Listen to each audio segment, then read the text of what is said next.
ليست هي المرة الأولى التي تقدم فيها دويلة الإمارات المصطنعة على التهجم على دولة الجزائر السيدة والكبيرة والشامخة بلا سبب سوى تقديم المزيد من الولاء لكيانات شبيهة في الاصطناع ولعق أحذية سادة يقض مضاجعهم ما كان عليه بلد 1,500,000 شهيد من عراقة وبطولة، وما بلغه من استقرار وأمن وتنمية، وما تحمله شهادة ميلاده من تجذر وضرب في أعماق تاريخ البشرية. وبالرغم من حكمة الجزائر العريقة وتبصرها وتعقلها وهدوئها وسعة صدرها وحرصها على قداسة الملح كما يقول الجزائريون الشرفاء، وعلى الرغم من كل التنبيهات المباشرة والمبطنة التي كانت ترجو من المتآمرين أن يتورعوا ومن فاقدي الشرف أن يسترجعوا بعض دم الوجه الضائع، غير أن دويلة الإمارات المصطنعة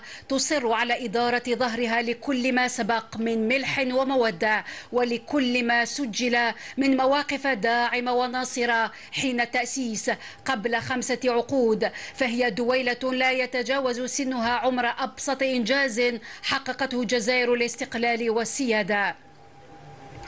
هذه الدويلة المصطنعة التي تحولت إلى مصنع لإنتاج الشر والفتنة عادت هذه المرة عبر إحدى قنواتها اللقيطة لتنفث شكلا جديدا من السموم والوساخة والعفن والوقاحة وسط الجزائريين. الفارق أن الدويلة المصطنعة تجاوزت هذه المرة كل الخطوط الحمراء وكل الحدود التي يمكن لجزائر العراقة والنبل والشموخ أن تغض الطرف أو أن تسكت.